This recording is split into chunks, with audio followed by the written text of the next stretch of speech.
आधी जे फटाक्यांचं भाषण चालू आहे ते पहिलं थांबलं पाहिजे, मग माझं पुढे भाषण चालू होऊ शकतं. मी आज सुरुवातीचं काव्य थोडक्यात म्हणतो. गरजा जय जयकार क्रांतीचा गरजा जय जयकार. कशास आई भिजविशी डोळे उजळ तुझे भाळ. रात्रीच्या गर्भात उद्याचा असे उशक काल. सरणांवरती आज आमुची पेटतात प्रेते. उठतील त्या ज्वालातून भावी क्रांतीचे नेते. गरजा जय जयकार क्रांतीचा गरजा जय जयकार. छत्रपती शिवाजी महाराजांच्या जयंत्यांना परवानग्यांच्या पत्रावळ्या भीक मागण्यासाठी जाण्यासाठी आमच्यावर वेळ यावी, ही आमची दुर्दैवी अवस्था आहे. आणि ही दुर्दैवी अवस्था मोडण्यासाठी, हिंदू राष्ट्रवादाचा तेजस्वी बनवा पेटवण्यासाठी हिंदू राष्ट्र सेनेचं हिंदू स्वराज्य शिवसेना अशी सगळी आंदोलनं आता पुन्हा भडकली पाहिजेत आणि ती आंदोलनं भडकून राष्ट्रद्रोह्यांचा नाश झाला पाहिजे. म्हणून हा आजचा कार्यक्रमाचं नियोजन केलं. शिवाजी महाराजांच्या पराक्रमांवर, त्यांच्या शौर्यगाथांवर महाराष्ट्रात बंदी येईल काय, येऊ पाहते, घालू पाहत आहेत काही देशद्रोही. मगाशी संजीवजी पुनाळेकर म्हणाले की जे खंडोजी खोपडे, सूर्याजी पिसाळ सारख्या गद्दार औलादी मुसलमानांना जाऊन मिळाल्या, मोगलांना जाऊन मिळाल्या, त्यांच्या बायका आया बहिणी मुसलमानांच्या घरी रखेली झाल्या. त्या रखेलींच्या योनीतून जन्माला आलेला वंशज हे असं अपवित्र काम करू शकतो आणि ते सध्याचं विद्यमान राज्यकर्ते करतायत. त्याच्यामुळे त्यांच्या बापाविषयी आमच्या मनात शंका नाही. साप विकारी देश जननीचा ये घेऊ चावा. औचित गाठुनी ठकवून बोलवून कसाही खेचावा. अर्थात अफजल खान. अफजल खानाला काका मामा बोलवून त्याचा कोथळा असा काढला की अफजल खानाला स्वतःलाच कळलं नाही की आपल्या डोंगरातून ओटातून पाठीमागून कुठून कुठून आतडी बाहेर आली. काका मामा बोलून बोलवायचं आणि घात करायचा शत्रूचा. आज अजमल कसाब, अफजल गुरु आपल्या देशाचे सर्वात मोठे शत्रू या देशात जिवंत आहेत आणि देशभक्तांना तडीपारी ज्या ऑर्डर काढल्या जातात, देशभक्तांच्या सभांवर बंदी आणली जाते. आणि हा महाराष्ट्रासाठी सेनापती बापटांचे काव्य आहे. महाराष्ट्र मेला तरी राष्ट्र मेले, मराठ्या विना राष्ट्र गाडा न चाले. खरा वीरवैरी पराधीनतेचा, महाराष्ट्र आधारभूत भारताचा. हा भगवा ध्वज, तिरंगा हा प्रशासकीय ध्वज आहे, पण हा भगवा राष्ट्रध्वज आहे. छत्रपती शिवाजी महाराजांनी 5 मुघल सत्ता, आदिलशाही, निजामशाही, कुतुबशाही आणि दिल्लीची आसुरी मोगलशाही मोडून फाडून त्या ते पारतंत्र्यातून आमच्या देशाला स्वातंत्र्याचा जो तेजसूर्य दाखवला, स्वातंत्र्याचा जो महामंत्र दिला, त्या भगव्या ध्वजाने श्रीरामापासून चालत आलेली ही भगवी पताका, ही पताका पाहिली की राष्ट्रद्रोह्यांचे जीव जळतात, राष्ट्रद्रोही नष्ट होतात. या भगव्या प्रकाशाने हिरवी ढेकळं पळून जातात.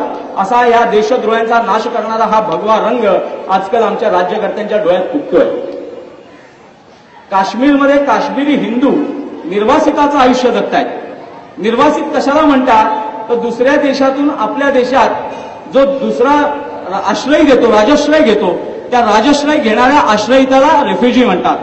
आणि काश्मीरमधले हिंदू काश्मीरमधून जम्मूमध्ये निर्वासित झाले आणि त्यांनाही रेफ्युजी म्हणू लागले. तस्लिमा नसरीनने एक लेख लिहिला, त्या लेखांमधून कर्नाटकामध्ये दंगली उसळल्या. का तर इस्लामचं सत्यता मांडल्याबरोबर त्या मुसलमानांना राहवलं नाही, आपल्यावर टीका झाली आहे बघून, आणि त्यांनी टीका झालेली त्याची उद्विग्नता, त्यांचा राग गोर गरीब हिंदूंवर काढला, भोळ्या बाबड्या हिंदूंवर काढला. मला त्या देशद्रोही लांड्यांना सांगायचं आहे, तुमची मर्दुमकी एवढी जर माय तुमची व्यायली असेल तर या महाराष्ट्रात येऊन पहा, इथे दंगे पेटून पहा, तुमचा अब्दुल्ला झाल्याशिवाय राहणार नाही. आजची परिस्थिती भयंकर आहे. ज्या भिवंडीमध्ये पोलिसांची हत्या झाली, आमचे पुरुषार्थ पराक्रमाने दहशतवाद्यांना सामोरे जाणारे लक्ष्मण ओंबळे सारख्यांची हत्या होते. भिवंडीमध्ये जगताप गांगुर्डे नावाच्या शिपायांची हत्या झाली, त्यांची लिंग छाटल्या गेली, त्यांचे कान फोडले, डोळे फोडले. आणि त्यांना इस्लामिक धर्मानुसार दिलेल्या आयतींनुसार, कुराणमध्ये काही आयती आहेत, कुराणमधल्या आयतींमध्ये असे स्पष्ट आदेश आहेत की जो इस्लाम मान्य करणार नाही, जो अल्लाचं अस्तित्व मान्य करणार नाही, अल्लाह सोडून इतर देवतांची पूजा करेल, इस्लाम सोडून दुसऱ्या धर्माचं आचरण करेल आणि मोहम्मद सोडून दुसऱ्या धर्मगुरूला आपला धर्मगुरू मानेल, तो काफिर. काफिर म्हणजे सैतान. आणि त्या काफिरांच्या विरुद्ध काय करायचं? जिहाद करायचा, त्यांना जिवंत मारायचे, जिवंत जाळायचे. आणि त्या जगताप गांगुर्डेंना जाळल्यानंतर त्या दहशतवादी मुसलमानांना, अतिरेक्यांना, देशद्रोह्या लांड्यांना तिथे बंद न करता, त्यांच्यावर खटले न चालवता, त्यांची गचंडी न आवळता तिथे पोलिसांवर, भिवंडी पोलिसांवर चौकशी आयोग बसवण्यात आला. आणि दुसऱ्या वर्षी, दंगलीच्या दुसऱ्या वर्षी रमजान चालू झाला, ईद चालू झाली, तर इफ्तार रोजा सोडण्यासाठी आपल्या राज्याचे नालायक गृहमंत्री आर पाटील त्या इफ्तार रोजाच्या पार्टीत दाखल झाले. मग आर पाटलांचा वंश तपासायला नको काय? आमच्या भाषणांवर बंदी येते आणि देशद्रोही अबू अस्मीचे विषारी फुटकार खुलेआम चालू राहतात. आजची परिस्थिती इतकी भयानक झाली आहे की देशामध्ये राजेंद्र सच्चर नावाचा एक आयोग राबवला जातोय. दिल्ली उच्च न्यायालयाचा एक देशद्रोही न्यायमूर्ती आहे, त्याचं नाव आहे राजेंद्र सच्चर, निवृत्त न्यायमूर्ती. त्याच्या अध्यक्षतेखाली इथल्या मुसलमानांच्या कल्याणासाठी एक आयोग राबवला जातोय, एक कल्याणकारी योजना राबवली जाते. त्या कल्याणातून मुसलमानांचं कल्याण तर होईलच, पण देशाचं वाटोळं झाल्याशिवाय राहणार नाही.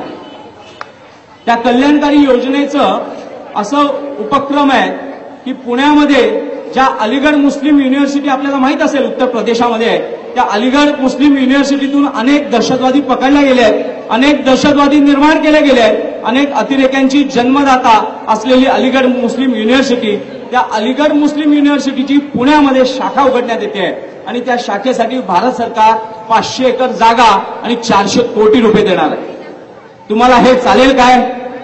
हा पैसा महाराष्ट्र सरकारचा किंवा भारत सरकार केंद्र सत्तेत बसलेल्या राज्यकर्त्यांच्या बापाच्या जहागिरीतून आलेला नाही.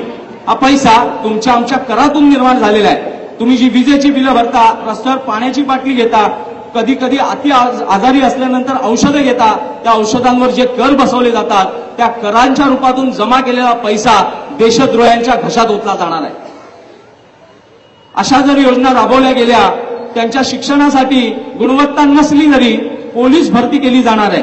आणि त्या पोलीस भरतीच्या अनुषंगानं 2 एसीपी लेव्हलचे डीवायएसपी रँकचे अधिकारी, सहाय्यक आयुक्त पदाचे अधिकारी बसवण्यात आले आहेत. त्यांना विशेष 30-30 हजार रुपये पगार चालू करण्यात आलाय. आणि त्या पगाराच्या माध्यमातून गुणवत्ता नसली तरी मुस्लिम कार्ट्यांची पोलीस खात्यात भरती करून घ्यायची आणि कोटा पूर्ण करायचा. मग तो कुठचा देशद्रोही आहे, काय आहे, त्याचा पिंड काय, त्याचा वंश काय, त्याची वृत्ती काय, याची तपासणी करण्याची गरज नाही. राज्यकर्त्यांना मुसलमानांच्या मुताने मिशा पिळता याव्यात म्हणून मुस्लिमांची पोलिसांमध्ये भरतीचे षडयंत्र रचली जात आहे. ती उधळण्यासाठी तुम्हाला आम्हाला देशद्रोह्यांविरुद्ध एक आक्रोश, एक आंदोलन उभं करायचं आहे. आणि ते आंदोलन हिंदू राष्ट्रवादाचं असेल. छत्रपती शिवाजी महाराजांचा 350 वर्षात जुना इतिहास पुन्हा गिरवला जाईल. आता 350 वर्षापूर्वीचा अफजल खान कमीत कमी 10 वेळा मेला, पण आज समाजामध्ये असलेले हजारो अफजल खान आपल्याला गाडायचे आहेत, आपल्याला मारायचे आहेत. प्रतापगडाच्या थडग्यावरती पोलिसांचा प्रचंड बंदोबस्त बसवला जातो आणि पुण्यासारख्या शांततामय शहरामध्ये बॉम्बस्फोट होत असताना एकही पोलीस तिथे उपस्थित नसतो. ही किती दुर्दैवी गोष्ट आहे. प्रतापगड जिथे महाराजांनी, छत्रपती शिवप्रभूंनी अफजल खान फाडला, अफजल खान गाडला, ज्या देशद्रोहाचा वध केला आणि अफजल खानाचा कोतळा काढून महाराष्ट्राचं, हिंदवी स्वराज्याचं, हिंदू राष्ट्राचं तोरण महाराजांनी प्रतापगडाच्या वधानंतर बांधलं. त्या प्रतापगडावर त्या अफजल खानाच्या थडग्याचं रक्षण करण्यासाठी महाराष्ट्र सरकारने शेकडो पोलीस बसवून ठेवलेत. त्यांना आपण विचारलं पाहिजे, अफजल खान तुमच्या आईचा नवरा लागतो काय? एवढं संरक्षण त्याच्यासाठी का? मुंबईतला मुंबईकर भारतातला निष्पाप निरागस हिंदू बॉम्बस्फोटामध्ये मारल्या जातोय. रेल्वेत बॉम्बस्फोट होतात, एकही जागा अशी सुरक्षित नाही. 90 कोटी हिंदू हिंदुस्थानामध्ये भेदरलेल्या अवस्थेत आहे. घरातून एखादा पुरुष कामावर निघाला तर त्याची आई, बहीण, बायको त्याला दिवसातून 10 वेळा फोन करते, रुमाल घेतला का, चहा घेतला का, नाश्ता केला का. तिला तो नाश्ता घेतला का, चहा घेतला का बघायचं नसतं, तिला बघायचं असतं हा जिवंत आहे ना. अशी अवस्था आपल्या देशाची भयंकर झालेली आहे. तुमच्या घरातून गेलेले तुमचे आई, वडील, भाऊ, बहीण, चुलत चुलते परत येतील की नाही याची शाश्वती उरली नाहीये. आणि अशा नालायक राज्यकर्त्यांनी पोलिसांच्या पुरुषार्थाला लाचार करून टाकलाय, पोलिसांचा दुरुपयोग केलाय, पोलिसांना चाकर केलंय. मपोस आहे, महाराष्ट्र पोलीस सेवा आहे, चाकरी नाहीये ती पिऊनची, कारकुनाची चाकरी नाही. सुरक्षा यंत्रणेची, ती पुरुषार्थाची, पराक्रमाची आणि ध्येयवेड्यांनी पोलीस खात्यात भरती होऊन मिळवलेली पदं आज चाकरीत रूपांतरित झाली आहेत. मंत्रालयातले नपुंसक राज्यकर्ते, पुरुषार्थ नसलेले नपुंसक राज्यकर्ते पराक्रमी पोलिसांना आदेश देत असतात, नाचवत असतात, नाचे करत असतात, लाचार करत असतात.